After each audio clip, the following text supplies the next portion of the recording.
2020 өнөөдөр маргааш сэдвт арчилсан намын баруун бүсийн чуулган 2015 оны 8 дугаар сарын 17-наас 18-ны өдрүүдэд Увс нуурын хөвөөнөө зохион байгуулагдлаа. Баруун бүсийн чуулганы зорилго нь арчилсан намаас 2012 онд дэвшүүлсэн Монгол хүн 2020 мөрийн хөтөлбөр хэрэгжсэн 3 жилийн ажлаад өгнөх, алдаа оноогоо цэгнэх, ололт амжилтаа улам баталгаажуулж 2016 оны улсын хурлын сонгуульд оролцохдоо Монгол хүн 2020 мөрийн хөтөлбөрийг хэрхэн баяжуулж сайжруулах вэ гэдэг дээр намын гишүүд орон нутгийн төлөөлөгчдийн саналыг авахд чиглэгдэж байлаа. Баруун бүсийн чуулганд Баян-Улгийн Увс, Ховд, Завхан, Говьалтай гэсэн 5 аймгийн төлөөлөл 500 гаруй ардчлагчид оролцсон.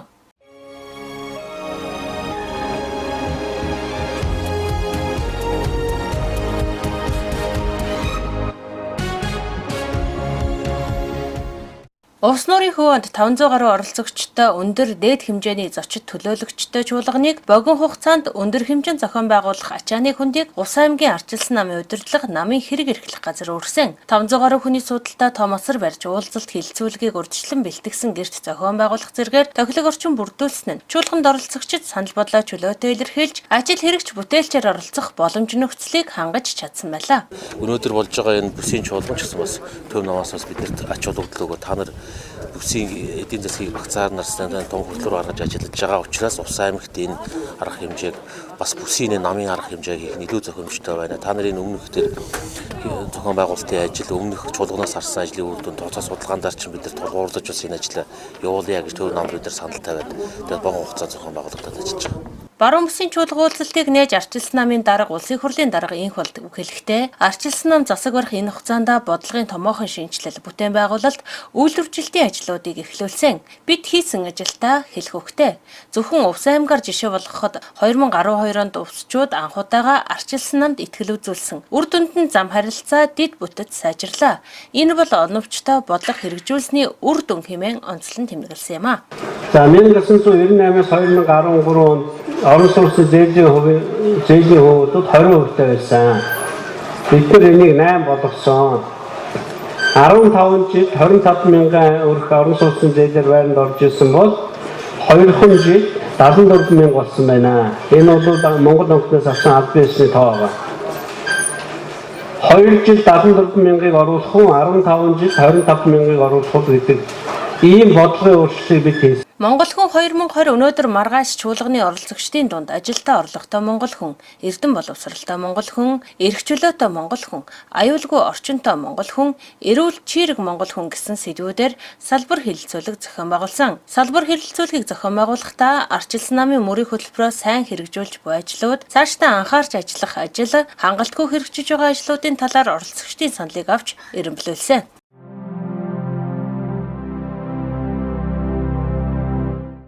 Баруун бүсэд зам бүтээн байгуулалтын ажил дэд бүтэц сүүлийн 3 жилд эрчимтэй хөгжиж, мянган айлын орон сууц хөтөлбөр амжилттай хэрэгжиж, үүнийг дагаад барилгын материалын үйлдвэрлэл түлхүү хөгжсөн байна.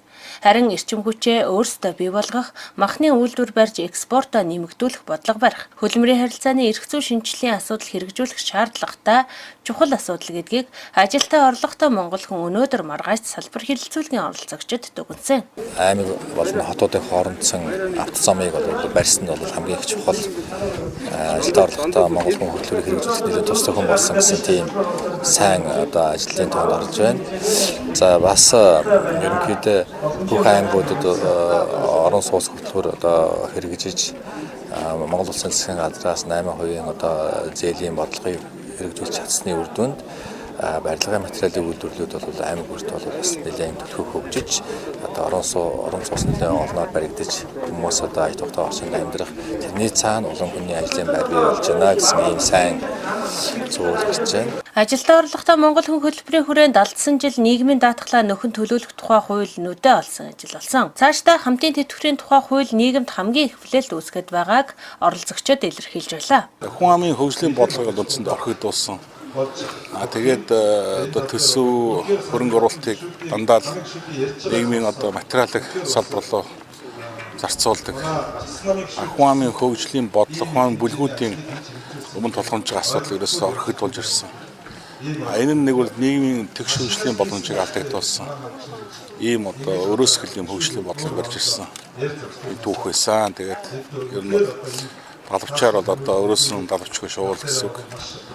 Тэгвэл одоо 12 нас эхлээд ухааны хөгжлийн бодлогыг нийгмийн хамгаалалын бодлоготой уялдуулж төлхөө явуулсан нь өөрөө улс орны хөгжлийг тэгш байх тэр боломжийг хангасан. Импортыг оруулсан бүтээгдэхүүний үйлдвэрүүд шинээр босч байна хэмээн чуулганд оролцогчид ярьж байв. Бүтээн байгуулалт үйлдвэржилтийн ажлууд өнгөрсөн 3 жилийн хугацаанд сайн хийгдсэн. Чингис Бондын мөнгийг үр ашигтай зарцуулж байгаагийн үр дүнд Монгол улс үйлдвэрлэгч улс болох хөгжлийн шин шатандаа гарлаа хэмээгээд бүтээгч улс болох уриалга дэвшүүлсэн байна. Ер нь бол үйлдвэрлэлийг дэмжих хөнгөлөлтөө зээлээр 1055 үйлдвэр үе талгал нээж бүтээгдэхүүн үйлдвэрлэж байна. Өнөөдөр түүнээс томоохон гэх юм бол тэрэм дөрвөөстэй дэс зээл авсан нь 350 байгаа. Тэгэхээр энэ статистик бол баруун тав аймагт ямар нэгэн байдлаар одоо байна энэ үйлдвэр хаасайг бол байгаа шүү. Тэгэхээр бид ийм хөнгөлөлтөө зээл өгөөгүй байсан бол энэ олон үйлдвэр босхгүй. Энэ олон үйлдвэр босч байгаа бол үйлдвэрчийн бодлого зүг байна. Ер нь бол бид зөвхөн зээл өгөө хайчаагүй тэр үйлдвэрлэж байгаа ижил төрлийн бүтээгдэхүүнийг гайлын татвараар хаах хэрэг засгийн газраас өгсөн байна. Ингэж бүх талаас нь дэмжиж босхгүй бол бид үйлдвэрлэдэг биш. Нэгнээсээ авч нөгөөдөө зардаг юм худалдаачин улс болсон байсныг бол зас салбарлалтаа явж байна. Хүнд хэцүү байгаа хэлбэр биш. Тэгтээ үр дүн бол гарна. Үр дүн гараад ихэснийг бол хагасаа өдөр болгоны үйлдвэрүүдээр орж явдаг уулзалтуудаас тав хүн сарж байгаа.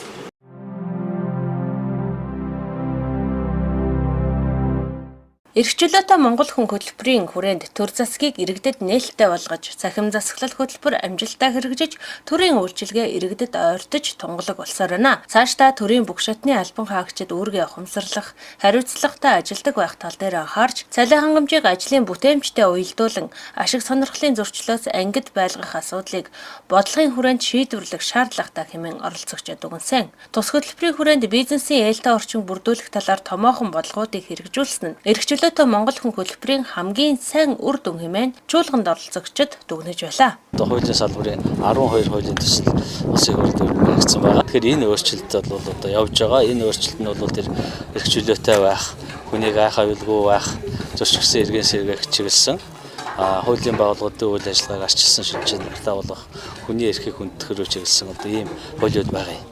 Тэрнээсээ гадна эрхчлөөтэй Монгол гэдэг хүн гэдгийн хүрээнд бол одоо зөвхөн хуулийн байгууллагуудаар хязгаарлагдахгүй бусад одоо эдийн засгийн эрхчлөө, бусад одоо бизнес хийх эрхчлөө ч гэдэг юм уу энэ бүхнийг одоо чөлөөтэй болгосон одоо зарим нэг зүйлд одоо бүр нэлээд хөнгөлөлтэй болгосон гэх мэт салбар одоо хуулийн салбараас гадна бусад хуулинд ч гэсэн бас хүний эрх эрхчлөө, бизнес хийх боломжийг одоо тавьсан ийм одоо зарчмаар хуулиуд бол өөрчлөлт шинжлэж байгаа хэлэх ёстой.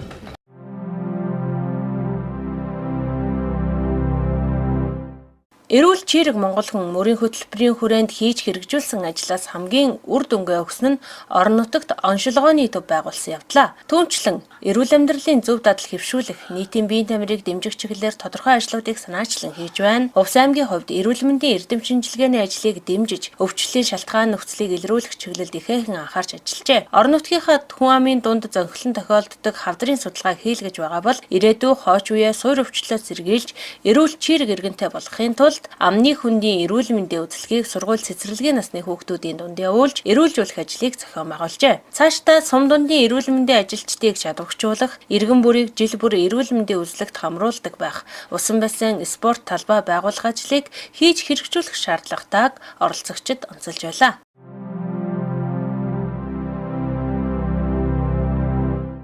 Аюулгүй орчинтой Монгол хүн өнөөдөр маргааш салбар хилцүүлгийн оролцогчид гудамж төсөл, гэрэлтүүлэг, камержуулалтын ажил хамгийн их үнэлэгдэж, олон нийтийн талархлыг хүлээсэн ажил болсныг хэлж байлаа. Увс аймгийн хувьд дээрх ажлууд сайн хийгдснээс гадна хог аягдлыг дахин боловсруулах чиглэлээр хогны үйлдвэр байгуулагдаж, ажиллаа эхэлсэн нь ахиц дэвшил бүхий томоохон ажил болж байгаа юм байна. Эдгээр аймагуудад нэгэн жиг хэрэгжсэн сайн хэрэгжилж байгаа одоо нэг номерд орж байгаа асуудлууд, давтамжтай асуудлууд, аюулгүй амьдрах хот. Энэ одоо иргэн тойрны иргэдийн амьдарч байгаа орчноо одоо аюулгүй байх тал дээр хийсэн ажил маань бол маш өндөр үнэтэй байгаа юм байна.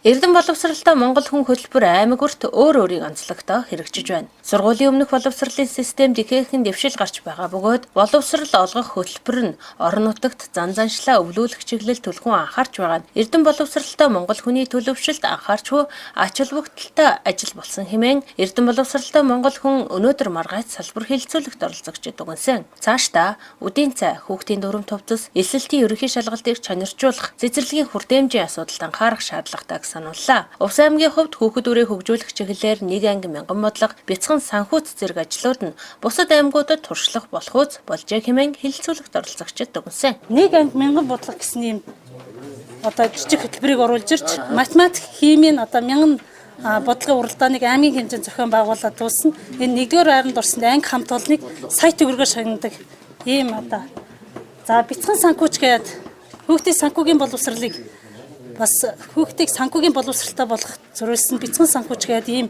хөтөлбөр хэрэгжиж байгаа манай аймагт. Энэ бол хаач хэрэгждэггүй хөтөлбөр. Бүх хүүхдүүд 2-аас 12 дугаар ангийн бүх хүүхдүүд өөрсдийнхөө эцгийн өгсөн мөнгө төгрөгийг юунд яаж зарцуулсан тал дээрээ ингээд тэмдэглэл хөтлөөд эцэстээ одоо биеийн хичээлийн жилд ч юм уу энэ сард эцгийнхээс төдөн төгрөг авсан юм байна. Энэ үр дүнтэй зарцуулж гэдэг талаар анализ хийдэг. Санхүүгийн боловсролыг хүүхдэд бий болгож байгаа. Аймгийн засаг даргын жилийн зорилтонд боловсролыг маш одоо санхүүгийн талаар дэмждэг. Жил болгон боловсролын салбар дээр 100 сая төгрөг тавьж байгаа.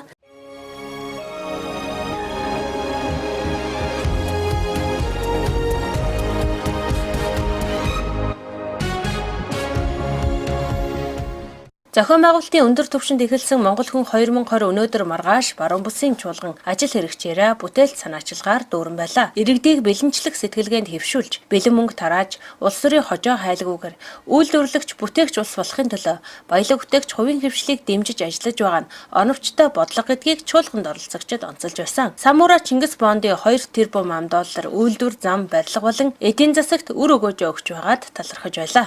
Одоо энэ Чингис Бондын, Самура Бондын мөнгөд бол үнэхээр мэдрэгдэхээр бүтээн байгуулалт зарцуулагдсан.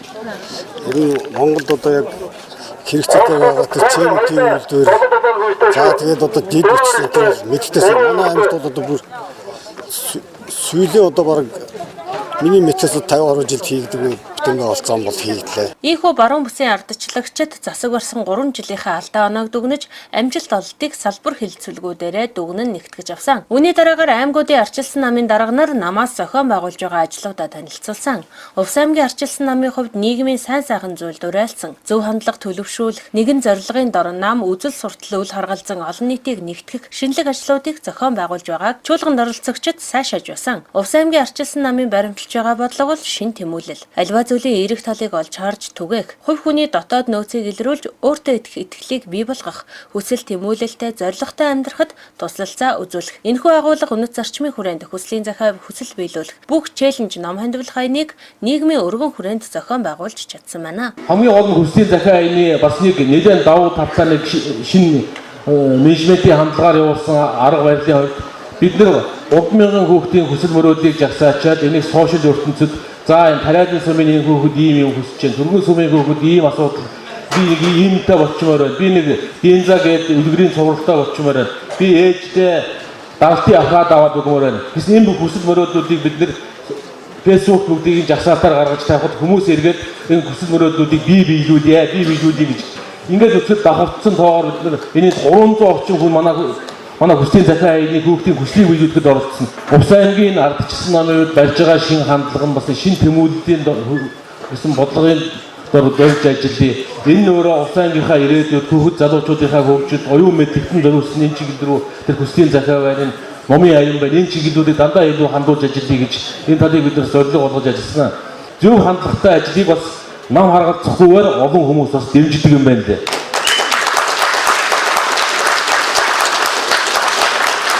Салбар хэлэлцүүлгээс гаргасан саналуудыг нэгтгэхэд амжилттай хийж хэрэгжүүлсэн ажлуудыг улам төвлөржүүлэх, анхаарал хандуулсан асуудлуудыг хэрхэн шийдвэрлэх талаар салбар хуралдаанд даргалсан судлаач мэргэжилтнүүдийн саналыг авч боловсруулан төр засаг, салбар яам, айгантлаг байгууллагуудад зөвлөмж болгон хүргэх юм байна. За энэ үйл ажиллагаа маань энэ жил орон даяар хэлэлцүүл болгон явагдана. За ингэснээрээ өөрсдийнхээ алдсан алдааг олж мөн амжилтаа цааш нь яаж баттах вэ гэсэн ийм зорилтыг дотроо агуулж байгаамаа. Энэ удаагийн ардчилсан намын чуулга уулзалт нь улс төрчиж биш улс орноо цааш нь яаж одоо хөгжүүлэх үү гэдэг асуудалд их ажил хэрэгчээр манай ардчилсан намын гишүүд оролцож байгаагаа их онцлог байна. Ийхүү Монгол хүн 2020 өнөөдөр маргааш бүсчилсэн чуулга уулзалт Увс аймгаас амжилттай эхэллээ. Увс аймгийнхны хувьд үзүүлж харуулах хийсэн ажилдаа тайлагнан таниулах зөв бодлоготой байж баруун бүсийн чуулганыг өндөр хэмжээнд зохион байгууллаа.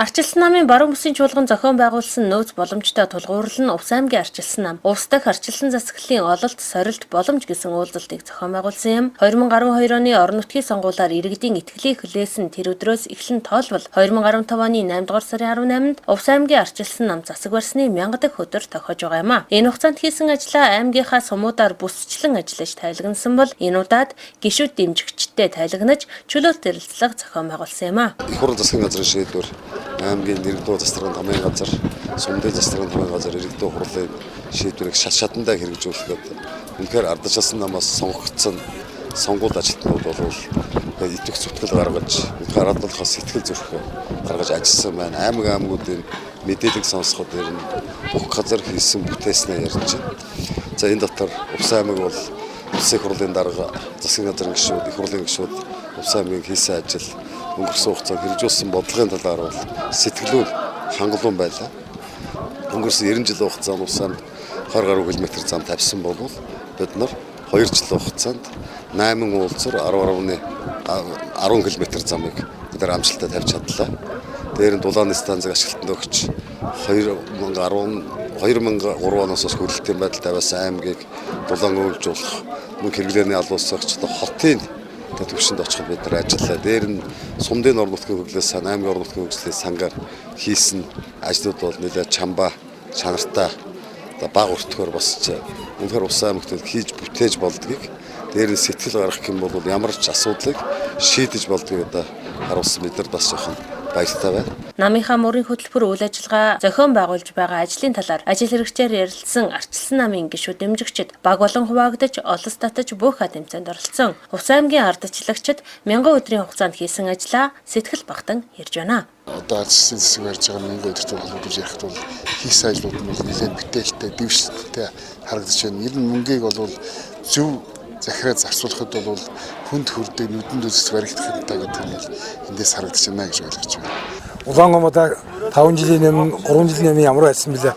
Одоо энэ байдал юу байна гэдгийг бол энэ баруун 5 аймгийн одоо хүмүүс манай улсчууд бид одоо энэ бүхнийг үнэхээр хүлээн зөвшөөрч байгааг таавах одоо ойлгох хэрэгтэй.